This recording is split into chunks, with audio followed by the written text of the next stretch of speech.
اعوذ باللہ من الشیطان الرجیم بسم اللہ الرحمن الرحیم الحمد للہ رب العالمین والصلاة والسلام علی محمد وعلی آلہ وسلم۔ انشاءاللہ آج ہم سورہ آل عمران کے 5ویں رکوع کا مطالعہ کریں گے، اس دعا کے ساتھ کہ اللہ تعالیٰ اپنے حبیب رحمۃ العالمین نبی پاک صلی اللہ علیہ وآلہ وسلم کے طفیل ہم سب کو قرآن کریم کا صحیح مفہوم عطا فرمائیں۔ آئیے مطالعہ قرآن کا آغاز کرتے ہیں۔ بسم اللہ الرحمن الرحیم۔ وَإِذْ قَالَتِ الْمَلَائِكَةُ يَا مَرْيَمُ، جب کہا فرشتوں نے اے مریم، ان اللہ اصطفاک وطہراک واصطفاک علی نساء العالمین، بے شک اللہ تعالیٰ نے آپ کو مصفی فرمایا، طاہر کیا اور منتخب فرمایا ہے آپ کو نساء العالمین پہ۔ یا مریم اقنتی لربک واسجدی وارکعی مع الراکعین، اے مریم مؤدب رہیں اپنے رب کے حضور، سجدہ کریں اور رکوع کریں رکوع کرنے والوں کے ساتھ۔ پہلا انڈر لائن لفظ ہے اصطفا کے، اس کا روٹ ہے صفو۔ اصطفا کا مطلب دنیا کی امیش سے پاک کر کے تمہیں اپنے مقصد کے لیے چن لیا ہے۔ دوسرا لفظ ہے وہ ہے اقنوتی، کنت سے بنا، فرما بردار رہو، تابع فرمان رہو، بی اوبیڈینٹ۔ اب اس رکوع میں حضرت مریم علیہ السلام اور ان کے ہاں حضرت عیسیٰ علیہ السلام کی پیدائش سے متعلق کچھ تفصیلات بیان کی گئی ہیں۔ فرشتوں نے حضرت مریم علیہ السلام کو اللہ تعالیٰ کی طرف سے یہ پیغام پہنچایا کہ اللہ نے انہیں ایک عظیم مقصد کی تکمیل کے لیے منتخب فرما لیا ہے، اور یہ وہی مقصد ہے جس کے حصول کی خاطر ان کو بچپن سے ہی ایک پاکیزہ ماحول فراہم کیا گیا، اور حضرت زکریا علیہ السلام کی کفالت میں دے کے ان کی جسمانی اور روحانی تربیت کا ایسا اعلیٰ انتظام فرمایا گیا کہ وہ دنیاوی امیش سے بالکل پاک اور صاف رہیں۔ اس مقصد کے حصول کے ضروری ہے کہ وہ اپنی توجہ صرف اور صرف اللہ تعالیٰ کی طرف کیے رکھیں، اس کے احکامات کے آگے سر تسلیم خم کیے رہیں اور دل و جان سے ان پہ عمل پیرا ہو کر اطاعت کا عملی ثبوت دیں۔ ذالک من انباء الغیب نوحیہ الیک، یہ غیب کی خبروں سے ہے، ہم وہی کرتے ہیں آپ کی طرف۔ وما کنت لدیہم اذ یلقون اقلامہم ایہم یکفل مریم، اور نہیں تھے آپ ان کے پاس جب انہوں نے ڈالے اپنے قلم کہ کون کفالت کرے گا مریم علیہ السلام کی۔ وما کنت لدیہم اذ یختصمون، اور نہیں تھے آپ ان کے پاس جب وہ متخاصم ہو رہے تھے۔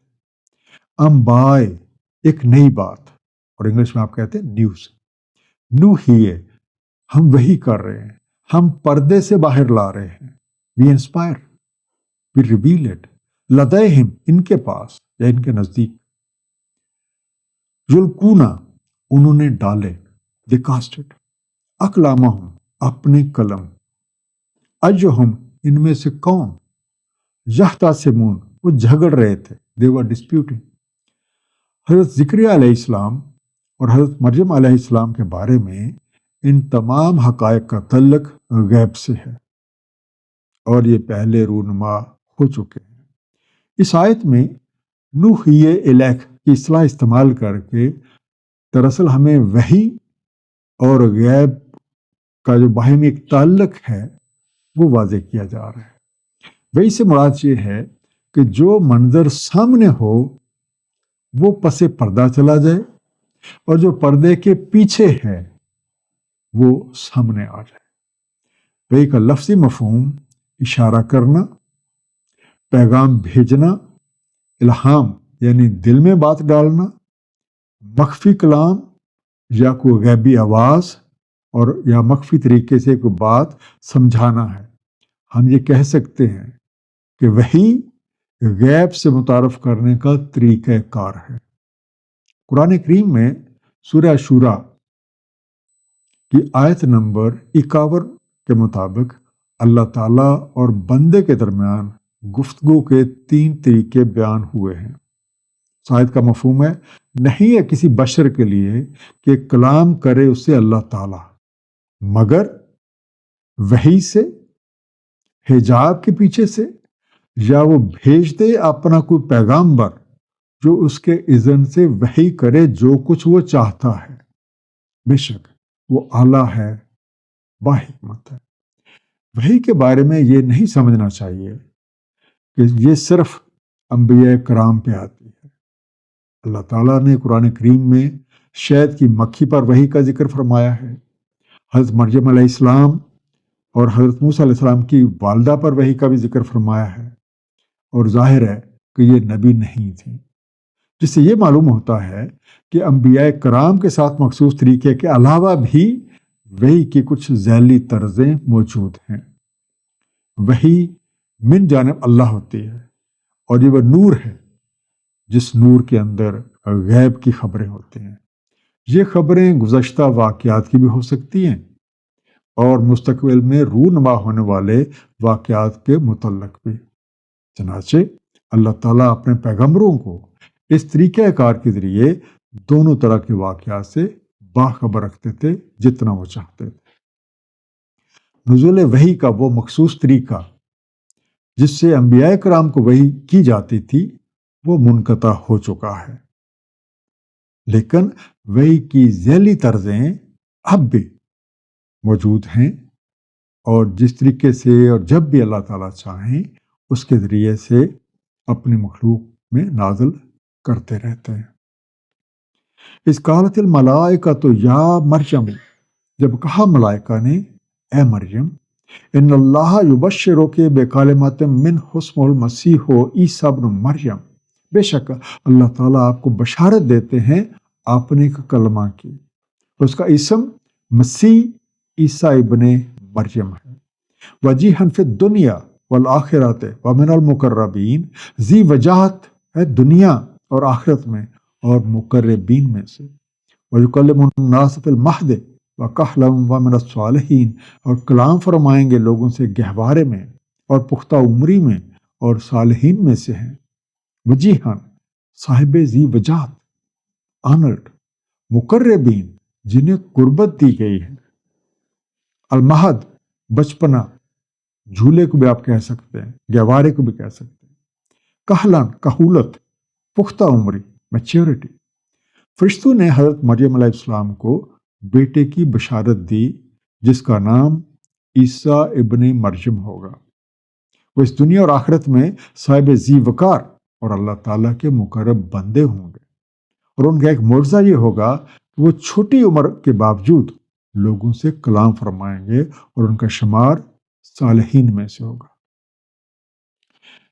قالت رب ان یکون لی ولد ولم یمسسنی بشر، کہا اے میرے رب کیوں کر ہوگا میرے بچہ اور نہیں مس کیا مجھے کسی بشر نے۔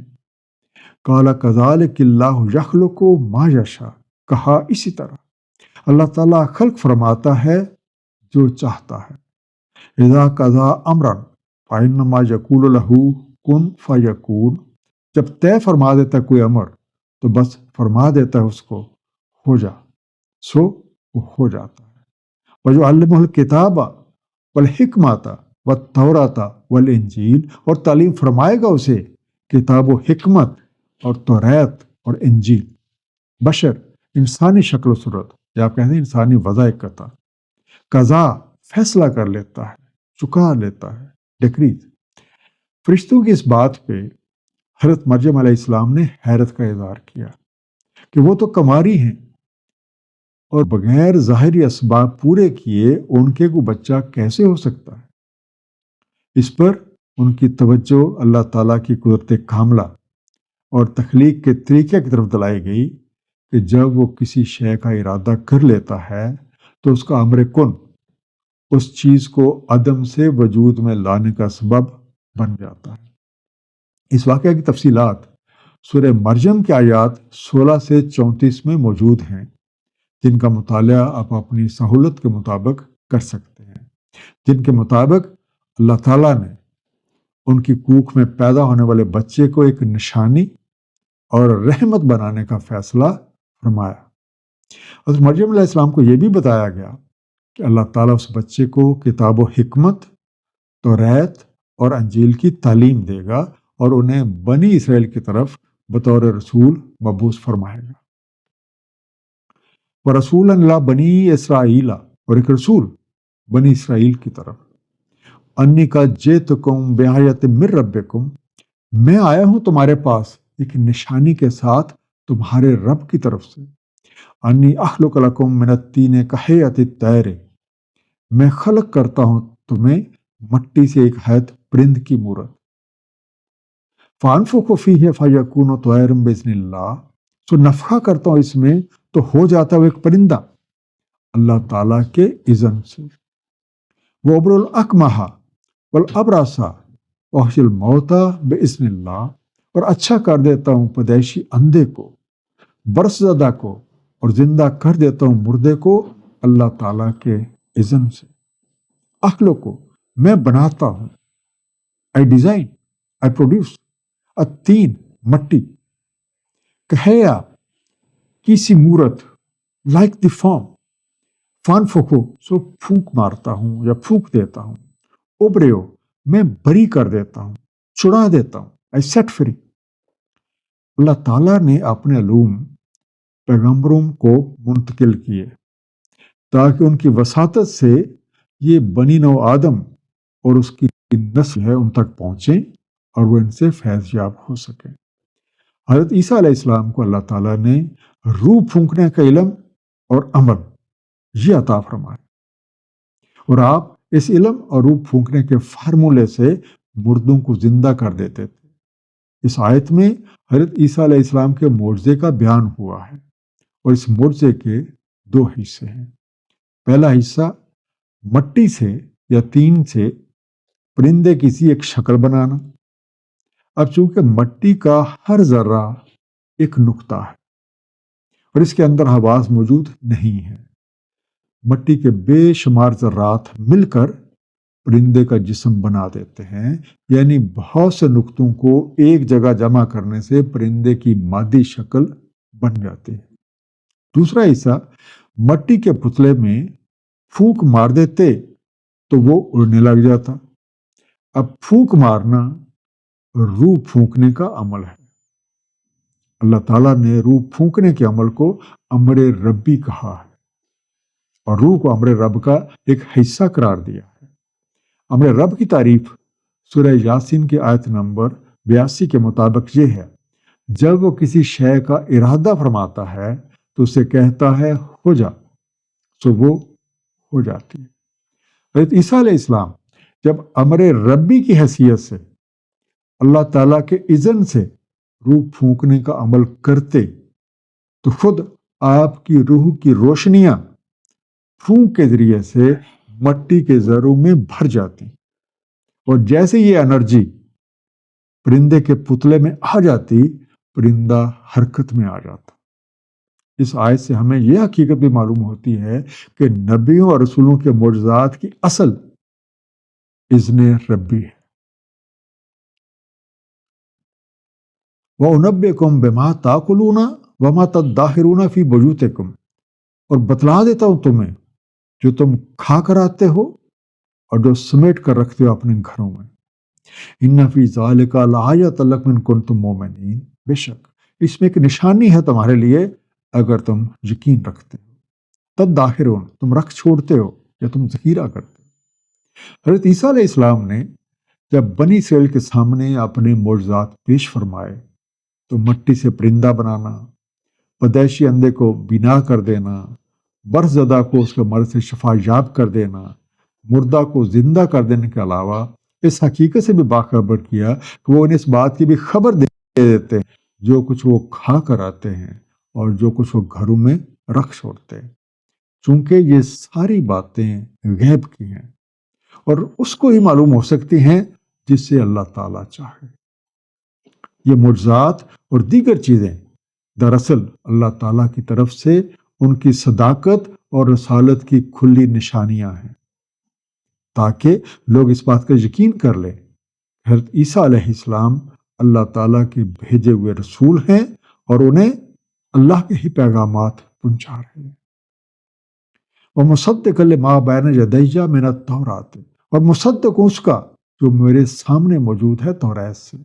وَلِأُحِلَّ لَكُمْ بَعْضَ الَّذِي حُرِّمَ عَلَيْكُمْ، اور اس لیے کہ حلال کر دو تمہارے لیے بعض وہ چیزیں جو حرام کر دی گئی تھی تم پہ۔ وَجِئْتُكُمْ بِآیَةٍ مِّن رَبِّكُمْ، اور آیا ہوں تمہارے پاس نشانی کے ساتھ تمہارے رب سے۔ فَاتَّقُوا اللَّهَ وَأَطِیعُونِ، بس محتاط رہو اللہ تعالیٰ سے اور میری اطاعت کرو۔ ان اللہ ربی و ربکم فاعبدوا، بے شک اللہ تعالیٰ میرا رب ہے اور تمہارا رب ہے، بس اسی کی بندگی کرو۔ ھذا صراط مستقیم، یہ صراط مستقیم ہے۔ حضرت عیسیٰ علیہ السلام نے بنی اسرائیل کو بتایا کہ وہ ایک ایسی شریعت لے کر آئے ہیں جو کہ توریت اور اس سے پہلے کی تمام کتابوں کے مطابق ہے، اور ساتھ یہ بھی بتایا کہ ان کی بعثت کا مقصد یہ بھی ہے کہ وہ تم پہ وہ ایسی تمام چیزوں کو حلال کر دیں جو تمہاری نافرمانی کی وجہ سے تم پہ حرام کر دی گئی تھی۔ ان چیزوں کا ذکر سورہ انعام کی آیت نمبر 146 میں ہے۔ اور یہود پہ ہم نے حرام کیا ہر ناخن والا جانور، اور گائے اور بکری میں سے حرام کی ان پر اس کی چربی، مگر جو لگی ہو اس کی پشت پر یا انتڑیوں پر یا ملی ہوئی ہو ہڈی کے ساتھ، یہ ہم نے جزا دی انہیں ان کی بغاوت کے سبب، بڑا شبہ ہم بالکل سچے ہیں۔ سو اے بنی اسرائیل، میں اللہ تعالیٰ کا رسول ہوں، تمہارے پاس اس کی نشانی کے ساتھ آیا، لہذا میں جن باتوں کا حکم دے رہا ہوں ان کی نافرمانی سے بچو، اور اللہ تعالیٰ کے قوانین کے بارے میں محتاط روی اختیار کرو، ان کو ماننے میں کسی طرح کی پس و پیش نہ کرو، اور اللہ تعالیٰ کی اطاعت کا ثبوت رسول کی اطاعت ہے، کیونکہ اللہ تعالیٰ وحدہ لا شریک ہے، اس لیے اس کے رسول کے طریقے کے مطابق بندگی کرنا ہی صراط مستقیم ہے، اور یہی کامیابی کی راہ ہے۔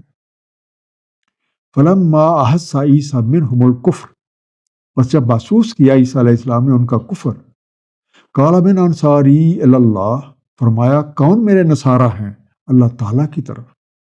قال الحواریون نحن انصار اللہ، کہا حواریوں نے ہم انصار اللہ ہیں۔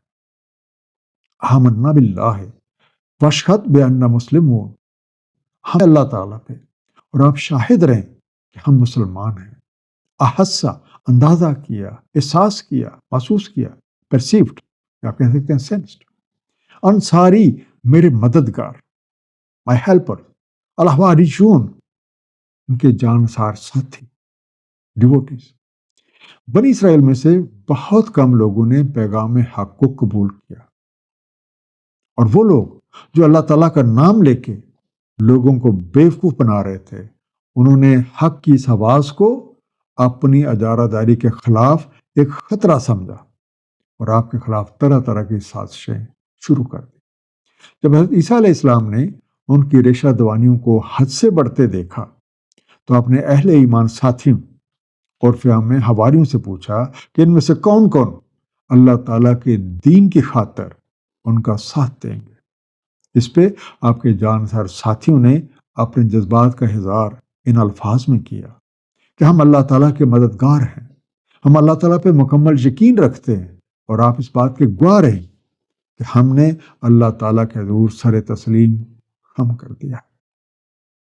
ربنا آمنا بما انزلت واتبعنا الرسول فاکتبنا مع الشاہدین، اے ہمارے رب، ہم ایمان لائے ہیں اس کا جو آپ نے نازل فرمایا، اور ہم نے اتباع کی ہے رسول کی، سو لکھ لیں ہمیں شاہدین کے ساتھ۔ وَمَكَرُوا وَمَكَرَ اللَّهُ وَاللَّهُ خَيْرُ الْمَاكِرِينَ، اور تدبیر کی انہوں نے، اور تدبیر فرمائی اللہ تعالیٰ نے، اور اللہ تعالیٰ بہتر ہے تدبیر کرنے والوں سے۔ مکر، مکر، خفیہ منصوبہ، سکیم اور پلان۔ حضرت عیسیٰ علیہ السلام کے حواریوں نے اپنی دعا میں ان الفاظ کا اضافہ کیا کہ ہمارے رب، جو کچھ آپ نے نازل فرمایا ہے ہم اس پہ مکمل یقین رکھتے ہیں، اور ہم نے آپ کی ہدایت کے مطابق آپ کے رسول کی اتباع اختیار کی ہے، تو مہربانی فرما کے ہمیں بھی گواہی دینے والوں میں شمار کر لیں۔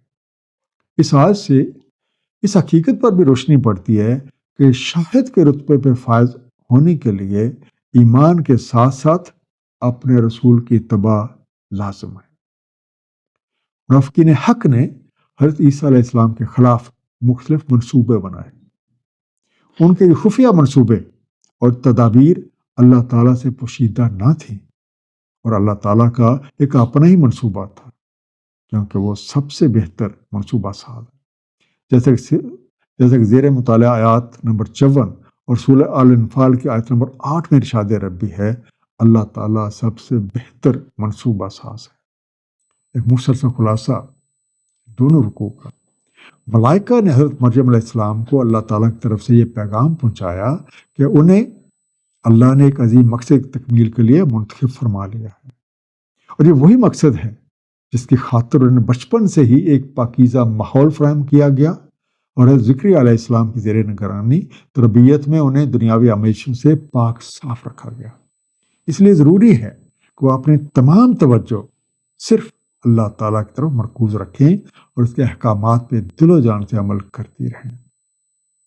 جب ملائکہ نے ان کے ہاں ایک بچے کی خبر دی تو انہوں نے ظاہری اسباب کے بغیر بچہ ہونے پہ حیرت کا اظہار کیا۔